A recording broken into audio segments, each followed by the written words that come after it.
बिस्मिल्लाहिर्रहमानिर्रहीम। अस्सलाम वालेकुम दोस्तों, अपनी नेक्स्ट वीडियो के साथ आपको वेलकम करता हूं अपने इस चैनल में। मैंने बहरहाल इस टॉपिक पे पहले भी आप लोगों के साथ बात की है, लेकिन काफ़ी ज़्यादा दोस्तों की तरफ से कमेंट आ रहे हैं, फैमिलीज़ की तरफ से आ रहे हैं कि क्या वो अप्लाई कर सकती हैं। कुछ फैमिलीज़ पाकिस्तान में, कुछ यूरोप में, और कुछ लोग यहाँ पे हैं जिनके रिलेटिव उधर हैं और वो कह रहे हैं कि मुझे अभी नेशनलिटी मिली है, क्या मैं जा सकता हूँ, मैं अप्लाई कर सकता हूँ। तो इस पे आपको डिटेल के साथ इस वीडियो में बताऊंगा, लेकिन इस वीडियो के नीचे डिस्क्रिप्शन में एक लिंक है, वो लिंक भी आपने पढ़ लेना है। उस लिंक में काफ़ी डिटेल के साथ बताया गया है कि कौन अप्लाई कर सकता है, कौन अप्लाई नहीं कर सकता।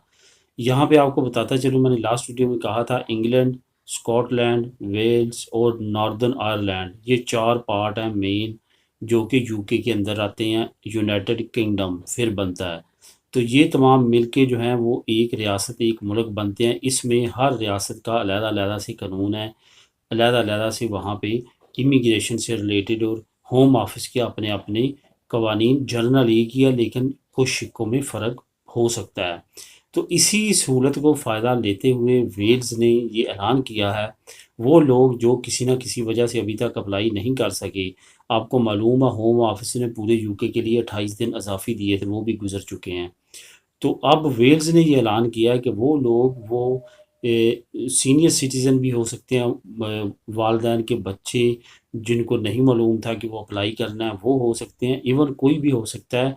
अगर वो रह गया अप्लाई करने के लिए तो वो अप्लाई कर सकता है। अब ये डिपेंड करता है आप कहाँ पे हैं। अगर आप यूके के उन रियासतों में हैं जहाँ पे ये रूल नहीं है ओवरऑल, आप रिस्क ले सकते हैं कि अप्लाई कर दें। लेकिन वेल्स में ख़ास तौर पे ये राय दी गई है, अगर आप वेल्स में मौजूद हैं तो लाजमी तौर पे अप्लाई करें अगर रह गए हैं। और अगर आप नए लोगों का अप्लाई करना चाहते हैं तो वो वेल्स में कोशिश करें। कोई रिलेटिव है, कोई ऐसा है वहाँ पे डायरेक्शन चेंज करा के जो भी है वहाँ की डायरेक्शन दें, तो वहाँ आप अप्लाई कर सकते हैं।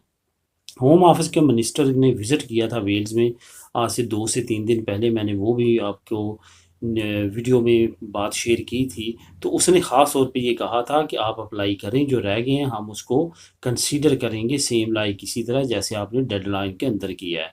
तो इट्स मीन के जो लोग रह गए हैं उनके लिए ख़ास रायत है, कोई मसला नहीं है जो रह गए हैं, लेकिन उनके पास वही बात है, प्रूफ 31 दिसंबर 2020 से पहले के होने चाहिए। ऐसा ना हो कि आप अप्लाई कर दें, कल को वो आपसे प्रूफ मांगे तो आप ना दे सकें तो आपकी पक्की रिजेक्शन है।